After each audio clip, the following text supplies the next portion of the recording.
오늘 우리 말씀 삶 공동체에 주시는 하나님의 말씀은 욥기 1장 13절부터 22절까지의 내용입니다. 거룩하신 하나님의 말씀입니다. 하루는 욥의 자녀들이 그 맏아들의 집에서 음식을 먹으며 포도주를 마실 때에 사활이 욥에게 와서 아뢰되 소는 밭을 갈고 나귀는 그 곁에서 풀을 먹는데 스밧 사람이 갑자기 이르러 그것들을 빼앗고 칼로 종들을 죽였나이다. 나만 홀로 피하였으므로 주인께 아래로 왔나이다. 그가 아직 말하는 동안에 또 한 사람이 와서 아뢰되 하나님의 불이 하늘에서 떨어져서 양과 종들을 살라버렸나이다.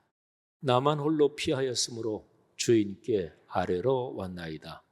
그가 아직 말하는 동안에 또 한 사람이 와서 아뢰되 갈대아 사람이 새 무리를 지어 갑자기 낙타에게 달려들어 그것을 빼앗으며 칼로 종들을 죽였나이다. 나만 홀로 피하였으므로 주인께 아래로 왔나이다.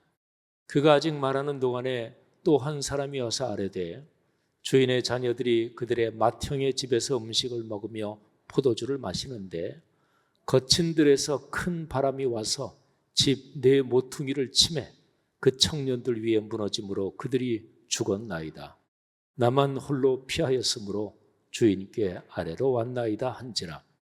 욥이 일어나 겉옷을 찢고 머리털을 밀고 땅에 엎드려 예배하며 이르되 내가 모태에서 알몸으로 나와 싸운즉 또한 알몸이 그리로 돌아가올지라. 주신 이도 여호와시요 거두신 이도 여호와시오니 여호와 이름이 찬송을 받으실지니이다 하고 이 모든 일에 욥이 범죄하지 아니하고 하나님을 향하여 원망하지 아니하니라. 아멘. 그리스도인의 삶에 대한 권면 중에서 가장 본질적인 그리고 성경 전체에서 이 표현이 좀 어떨지 모르겠습니다만은 가장 표준적인 권면이 고린도후서 4장 8절에 기록되어 있습니다. 한번 들어보시지요. 우리가 사방으로 우겨쌈을 당하여도 쌓이지 아니하며 답답한 일을 당하여도 낙심하지 아니하며. 아주 잘 알려진 유명한 구절이죠. 삶을 살아가면서 어려움을 겪을 때가 있죠. 누구나 다 있죠. 한 사람도 예외 없이. 근데 그 어려움은 내가 인생길을 걸어가면서 내 주변, 어떨 때는 이쪽 방향에서, 어떨 때는 저쪽 방향에서 뭐 이렇게 다가오는 거잖아요. 사람이 살아가는 삶을 이 평면에 놓고 비교한다면, 한번 생각해 본다면 뭐 여러 방향에서. 근데 오늘 여기 고린도후서 4장 8절은 사방에서 고난이 힘든 일이 닥쳐온다. 그래서 사방에서 막 그냥 압력을 받는다. 사방, 동서남북, 그는 사람이 살아가는 모든 방향을 다 포괄합니다. 그러면 고린도후서 4장 8절에 그렇게 모든 방향에서 어려운 일이 닥쳐오는데 어떻게 견뎌낼 수 있을까요? 사방에서 동서남북 모든 방향에서 다 어려움이 닥쳐오고 그러면 출구가 아무 데도 없잖아요. 어떤 방향이든 몽땅 다 어려움이 파도가 밀려오듯이 밀려오는 것이고 출구가 아무 데도 없습니다. 그럴 때 출구는 아주 간단합니다. 위가 열려 있으니까 위가 출구입니다. 그래서 고린도후서 4장 8절 그 앞뒤 문맥을 보면 정확하게 그 얘기를 하고 있습니다. 내가 살아가는 세상 동서남북 온통 모든 방향에서 어려움이 닥쳐와서 그래서 그 어느 방향으로도 출구가 없을 때 그때 위에서 내리는 하나님의 은혜, 그게 바로 출구요 길이다. 이런 표현이죠. 6절 7절 말씀에는 이렇게 기록이 되어 있습니다. 하나님께서 예수 그리스도의 얼굴에 있는 빛, 하나님의 영광을 아는 빛을 위에서 우리 마음에 비추셨다. 우리가 이 보배를 질그릇에 가졌으니 이는 심히 큰 능력은 하나님께 있고 우리에게 있지 아니함을 알게 하려 함이라. 이것도 굉장히 유명한 구절이죠. 우리가 이 보배를 질그릇에 가졌다. 여러분과 저는 질그릇 같은 존재입니다. 근데 하나님께서 예수 그리스도의 얼굴에 있는 그 빛, 하나님의 영광을 체험하고 감격하는 그 거룩한 빛을 질그릇 같은 우리에게 비추셨는데, 은혜를 주셨는데, 그게 바로 보배다 하는 거지요. 아무튼요, 동서남북 사방에 출구가 없을 때 길은 위에 있고 또 은혜는 위에서 내려온다. 그런 권면이지요. 사람 삶은 상황이 다 다르고 또 구체적으로 들어가면 처지가 똑같은 사람은 아무도 없습니다. 살아가면서 어려운 게 경제적인 문제 때문에 어렵지. 몸에 건강이 약해져서 병들어서 어렵지. 또 자녀 후손들, 아이들 문제, 인간관계 때문에 어렵지. 제가 3가지를 말씀드렸어요. 유형별로 보면 이 3가지에 한 7, 80%는 다 포함이 돼요. 그러나 경제적으로 어렵다. 이것도 구체적으로 들어가면 똑같은 거는 하나도 없습니다. 그런데 어떤 어려움이든지 간에 우리 그리스도인이 살아가면서 구원은, 은혜는 근본적으로 의지할 곳은, 우리 삶의 방향은 저 위다, 이런 것이죠. 8월 한 달 내내 예배 10분 전 2곡을 오르가니스트들이 연주를 하는데, 2번째 곡은 오늘까지 계속 같은 곡을 연주했죠. 저 높은 곳을 향하여 날마다 나아갑니다. 그렇습니다. 이것이 바로 그리스도인 삶의 가장 기본적인 태도요, 방향입니다. 성도 여러분들이요, 여러분의 삶에 그런 은혜가 넉넉하기를 주님의 이름으로 축복합니다. 자, 그런데요, 이럴 때도 있어요. 위에서 고난이 내리 쏟아져 덮칠 때, 그런 때가 있어요. 그러면 어떻게 해야 되는 거죠? 욥의 경우가 바로 그런 경우입니다. 욥기 1장, 오늘 우리가 같이 봉독한 이 성경 본문에 보면 이 욥에게 고난과 재앙이 그냥 인정사정 없이 들이닥칩니다. 그게 거의 하루에 다 그 재난이 닥칩니다. 하나님의 그 천상회의에서 하나님이 둘러서 있는 모든 영들에게 욥을 자랑하고 칭찬했습니다. 온 세상에 욥 같은 사람이 없다. 내가 보니까 얼마나 신앙이 좋고 삶이 아름다운지 모르겠다. 근데 그 천상의 회의에 사탄도 있었어요.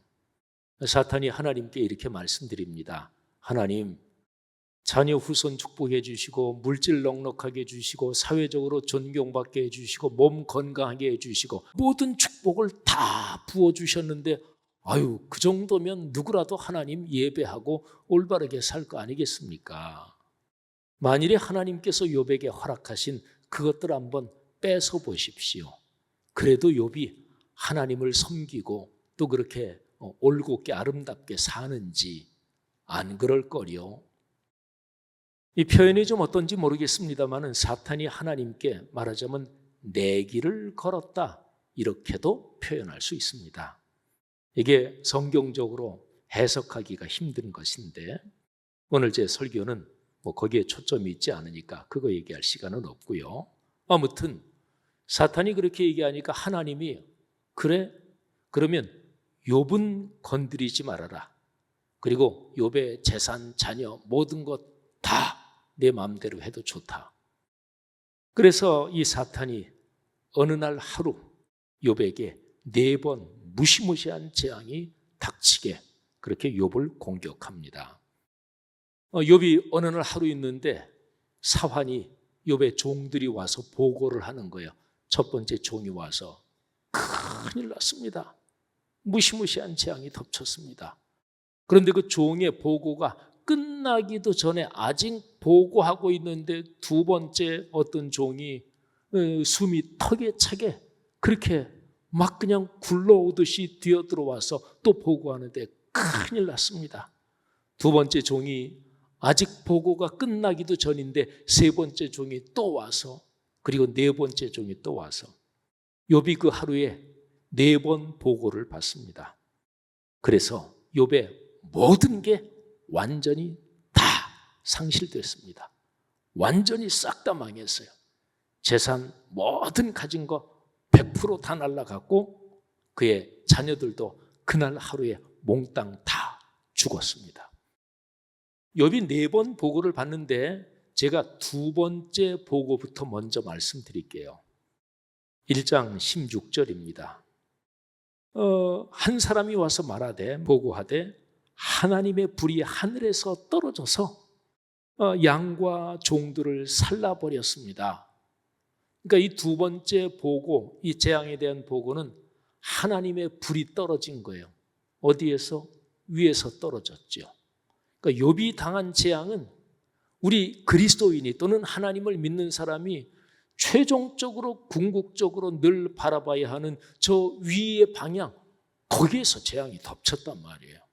그러니까 위의 길은 완전히 막혀버린 것이지요. 그러면 첫 번째, 세 번째, 네 번째 그 재앙에 대해서 잠깐 말씀드리겠습니다. 첫 번째 재앙은 스바 사람이 갑자기 습격해서 뭐 이런저런 거를 뺏고 사람을 죽였다, 그런 거거든요. 이거는 남쪽에서 온 거예요. 당시에 스바 사람은 아라비아 반도 남부 쪽에 살고 있었습니다. 그러니까 남쪽에서 재앙이 확 덮쳐왔어요. 세 번째 보고는 갈대아 사람이 새 무리를 지어 갑자기 낙타한테 달라들어서 뺏고 사람을 죽였습니다. 갈대아 쪽은 이 욥이 살고 있는 데가 이 가나안 땅 남부, 그리고 이 동쪽에서 요단강 건너 그 언저리라고 생각이 됩니다. 우스 땅이 어딘지 정확하게 고증은 되지 않는데 대략 그 정도. 그러면 욥이 살고 있는 거기에서 갈대아는 정확하게 얘기하면 동북쪽입니다.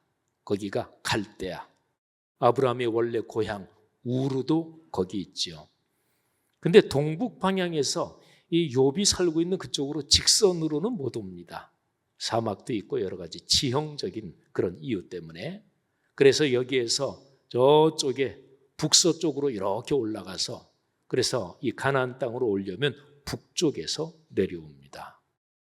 그러니까 이 세 번째 보고 갈대아 사람들이 와서 덮쳤습니다. 이거는 북쪽에서 다가온 재앙입니다. 마지막 네 번째 보고 거친 들에서 큰 바람이 와서 집 네 모퉁이를 쳤고 집이 완전히 무너져서 거기 있는 당신의 자녀들이 다 죽었습니다. 큰 바람, 이거는 동쪽에서 불어온 바람입니다. 유다 남부 지방의 지형적인 특성상 서쪽, 그쪽은 이 높은 지대가 있고 그래서 지중해 쪽에서 큰 바람이 직접적으로는 못 와요. 근데 동쪽은 열려 있거든요. 거기에 사막도 있고 큰 바람, 강한 바람은 동쪽에서 불어오는 것입니다. 그러면 보세요. 욥은 남쪽에서 재앙이 욥에게 덮쳤고 북쪽에서 덮쳤고 동쪽에서 덮쳤습니다. 그런데 이런 가운데서 욥은 그렇게 무시무시한 재앙이 덮쳤는데도 하나님을 예배합니다. 그리고 내가 모태에서 나올 때 알몸으로 나왔는데 다시 세상을 떠날 때도 알몸으로 돌아가지. 내게 축복을 주신 분도 하나님이신데 거두어 가신다고 한들, 빼앗아 가신다고 한들 그것도 하나님의 뜻이니 내가 주님을 찬양합니다. 이렇게 입술로 범죄하지 않습니다. 말하자면 욥은 하나님을 향하여 원망하지 않았다. 하나님을 향하여, 이 표현에 주목하셔야 됩니다.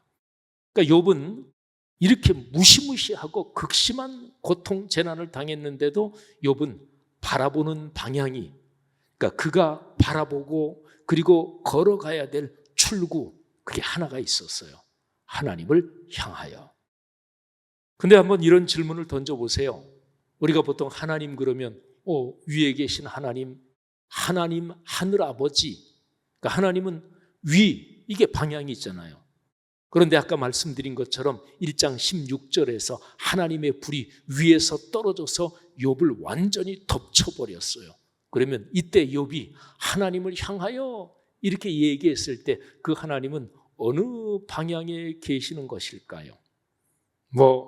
욥에게 시험을 허락하고 욥을 치셨지만 여전히 그럼에도 불구하고 위에 계신 하나님을 향하여 이렇게 말할 수 있겠죠. 근데 저는 이 말씀을 가만히 묵상하면서 욥이 당한 이 무시무시한 재앙, 그러니까 평면적으로 얘기하면 동서남북 모든 방향을 다 포괄하는 이 동서남북 중에서 서쪽에서는 재앙이 오지 않았습니다. 그리고 위에서도 재앙이 덮쳤고, 그러니까 욥에게 열려있는 방향은 서쪽 하나지요. 그러니까 욥이 살고 있는 그 지점에서, 그 지역에서 서쪽은 약속의 땅 가나안이 있는 곳입니다. 그래서 그런 묵상을 해봤어요. 욥이 하나님을 향하여 원망하지 않고 그 하나님을 향해서 매달렸다. 그럴 때 그 하나님은 서쪽에 계신 하나님이다.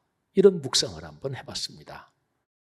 사랑하는 여러분들이요, 삶에서 간단 없이 닥쳐오는 크고 작은 어려움 중에서 여러분은 무엇을 바라보며, 무엇을 기다리며, 그리고 무엇을 간절히 찾으며 그 어려움을 이겨나가십니까? 사람마다 어려움을 이겨내는 방법이 다 다르죠.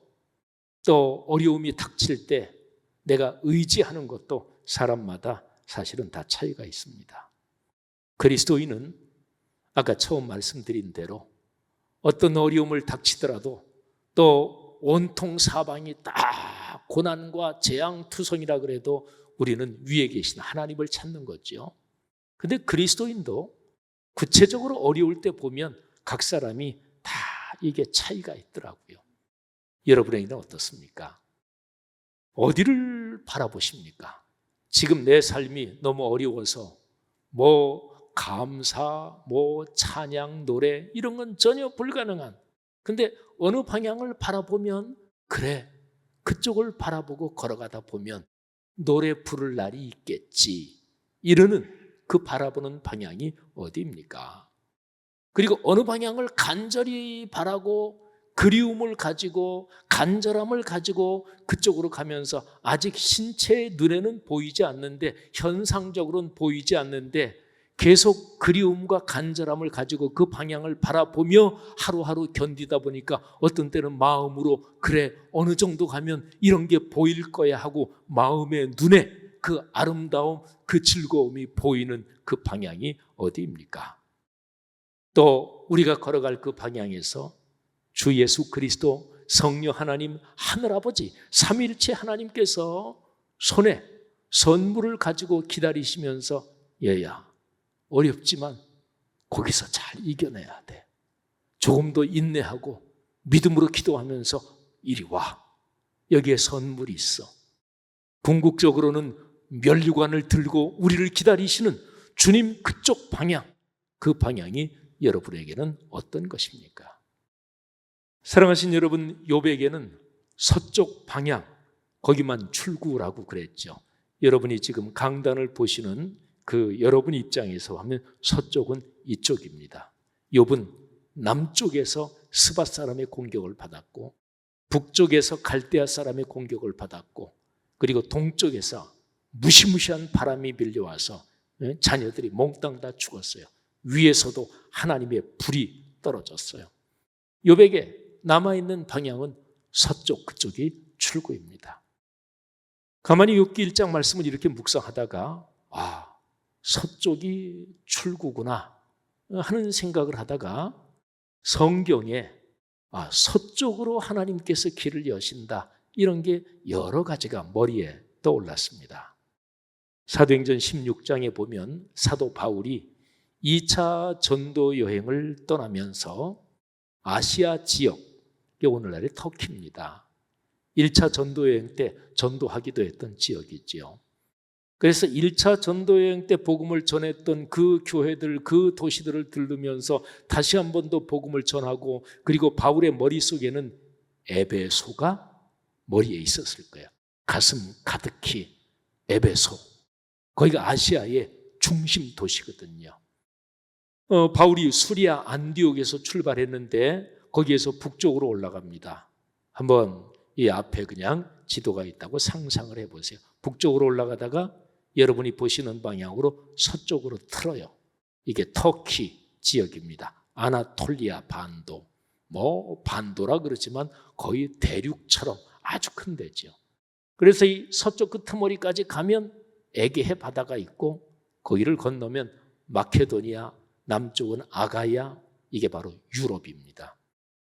근데 사도 바울이 안디옥에서 출발해서 위로 올라가다가 서쪽으로 방향을 틀어서 쭉 가는데 하나님의 성령이, 예수의 영이 이상하게 여기도 막고 저기도 막고 또 저쪽도 막고 다 막으시는 거예요. 하나님의 성령이 막으시는 방향, 그래서 이 바울이 어디까지 마치 토끼가 몰려가듯이 몰려가느냐 한번 보세요. 16장 6절 말씀부터 8절까지를 들어보세요. 성령이 아시아에서 말씀을 전하지 못하게 하시거늘, 아시아에서 말씀을 전하지 못하게 성령이 막으시는 거예요. 그들이 바울 일행이 부르기아와 갈라디아 땅으로 다녀가 무시아 앞에 이르러 비두니아로 가고자 했을 때 예수의 영이 허락하지 않으시는지라. 여기에 부르기아, 갈라디아, 무시아 앞에서 비두니아, 이거는 남쪽 또는 북쪽 이런 방향들을 다 차단했다는 걸 말해요. 그래서 무시아를 지나 드로아로 내려갔는데, 드로아가 서쪽 방향이에요. 그래서 이 아나톨리아 반도 여기에서 바울이 쭉 복음을 전하다가 하나님이 북쪽 막으시고 남쪽 막으시고 동쪽 막으시고 그러면서 계속 서쪽으로 밀려가는 거예요. 그래서 맨 끄트머리 아나톨리아 반도 서쪽 끄트머리 해변가에 있는 드로아까지 갔습니다. 근데 거기에서 밤에 잠을 자는데 환상을 보죠. 바로 에게해 건너편에 마케도니아 사람 하나가 꿈에 나타납니다. 그러면서 바울한테 제발 좀 건너와서 우리를 도와주십시오. 아마 바울은 그 꿈을 꾸면서 바로 깼을 거예요. 하나님이 바울에게 왜 동쪽, 남쪽, 북쪽을 다 막고 서쪽으로 계속 몰고 가시는지 하나님이 이유를 말씀 안 해주셨거든요. 그러니까 바울도 기도했겠죠. 하나님, 여기에서 복음을 좀 더 전해야 하는데요. 에베소에 꼭 복음을 전해야 하는데요. 그런데 하나님이 계속 막으시고 그러면서 바닷가까지 밀려갔고, 그러니까 얼마나 간절하게 하나님 왜 막으십니까? 왜 서쪽으로 계속 보내십니까? 왜 이 바닷가까지 저를 오게 하셨습니까? 기도했을 거 아니에요. 그러다가 자는데 꿈을 꿨으니까 벌떡 깼죠. 그리고 바로 배를 타고 에게해를 건너서 마케도니아 땅으로 건너가죠. 사도 바울에게 하나님이 서쪽을 열어놓으셨습니다. 이거하고 꼭 연결되는 건 아니지만, 그런데 복음은 주된 흐름이 계속 서쪽으로 갑니다. 그래서 유럽으로 가고요. 그리고 거기에서 계속 더해서 그 당시에 이 지중해를 중심한 로마 제국에서 서쪽 끄트머리가 이베리아 반도, 스페인, 포르투갈 있는 거기지요. 그리고 이게 1400년대 콜럼부스가 배 타고 대서양을 건너가고 복음도 그리로 건너가서 계속 서쪽으로 가서 아메리카 대륙으로 가고 거기에서 계속 서쪽으로 가서 태평양을 건너서 우리나라 아시아 쪽으로 오죠. 복음이 동쪽으로 간 그 루트도 있긴 있어요. 그런데 주된 흐름은 복음은 계속해서 서쪽으로 갔습니다. 이런 생각을 하면서 그렇구나. 내 삶에 고통과 어려움이 닥칠 때 그 고통과 어려움이 어떨 때는 진하고 짙고 그리고 아주 어렵고 근본적인 그런 아주 심한 고통이 닥칠 때 있어요. 그런데 그거를 이겨낼 만큼 그보다 더 진하고 더 짙은 어떤 그리움, 갈망이 있는 출구가 있는 그 방향, 그리고 본질적이고 근본적인 내가 그 길을 붙잡고 갈 수 있는 그 방향, 그런 게 내 삶에 무엇인가? 그리스도인의 삶에 무엇일까? 한번 비유적으로 말해본다면 어머님 세상 떠나신 지 벌써 10수년이 훌쩍 넘었는데 세월이 지나면 그리움이 옅어지겠지 생각했는데 어떨 때는 그런 것 같은데 전혀 그렇지 않고 훅 하고 생각이 들면서 어머님 그립고 보고 싶은 마치 그런 그리움처럼 우리의 삶에 어려움과 고통이 닥칠 때 그때 내가 여기가 출구지, 여기를 바라보고 걸어가면 돼, 간절한 그리움으로 그렇게 가는 방향, 그게 여러분에게는 무엇입니까? 이런 묵상을 계속하다가 창세기 3장 말씀이 생각이 났어요. 저는 창세기 3장 말씀을 여러 번 이런저런 상황에서 묵상을 많이 했는데요. 아담과 하와가 죄를 짓고 에덴 동산에서 쫓겨나죠. 그런데 에덴 동산에서 동서남북 어디로 쫓겨날까요? 동쪽으로 쫓겨납니다. 에덴의 동쪽, 이런 영화 있죠, 그죠? 창세기 3장 그 마지막 부분에 보면 하나님께서 에덴 동산이 이렇게 있으면, 그러니까 여러분이 보는 방향에서 이쪽이 동쪽이잖아요. 이 동쪽을 막아 놓으셔요. 한번 들어보세요. 이같이 하나님이 그 사람을 쫓아내시고 에덴 동산 동쪽에 그룹들, 이거는 영적인 존재, 천사들이에요. 그러니까 천사들과 두루 도는 불칼, 화염검을 두어서 생명나무의 길을 지키게 하셨다. 에덴 동산 가운데 있는 생명나무에 접근하지 못하도록 에덴 동산이 이렇게 있으면 이 동쪽으로 쫓아내시고 여기를 막아버리신 거예요.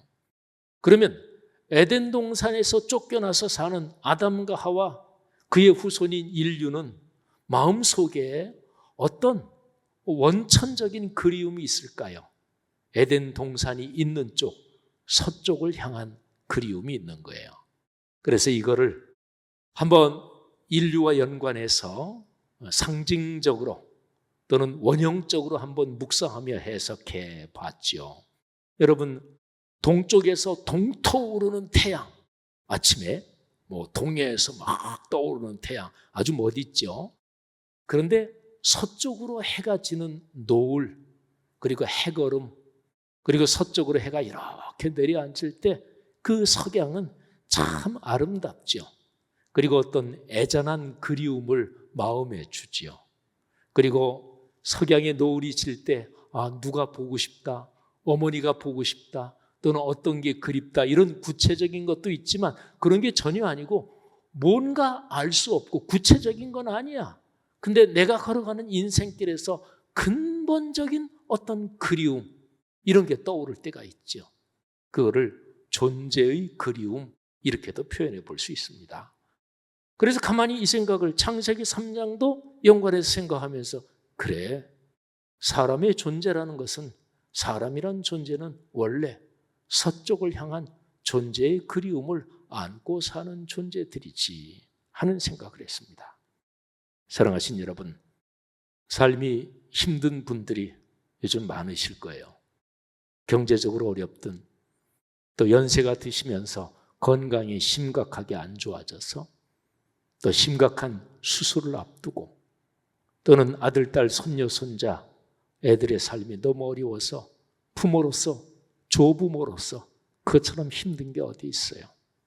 그런데 여러분, 그런 가운데서 한 군데 출구가 있어야 합니다. 오늘 이 성경 말씀은 그 출구를 서쪽 방향과 연관해서 말씀하고 있다, 이렇게 볼 수 있는데, 그쪽을 시선을 놓치지 말아야 합니다.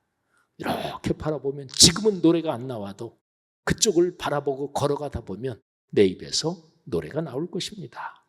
지금은 길이 보이지 않는 것 같아도 신라 같은 빛이 비춰오는 그쪽 방향을 계속해서 시선을 잃지 말고 가다 보면은, 그러면 거기에 아름다운 정원이 보이기도 시작할 것입니다.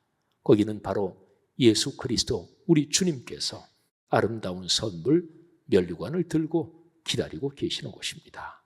여러분, 조그만 아이가 돌 전후돼서 걸음마를 할 때, 그때 엄마, 아빠, 할아버지, 할머니가 그 아이를 어느 방향에서 부르나요? 아이 뒤에서 불러요?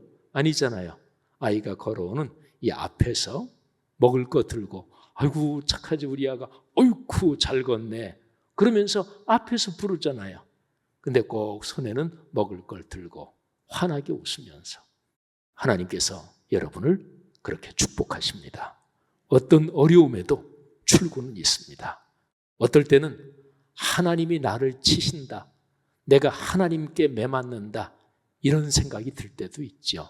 하지만 그럼에도 불구하고 하나님이 여러분을 축복하시는 것 굳게 믿으시고 어떤 어려움이든지 다 넉넉히 이기시기를 주님의 이름으로 축원합니다.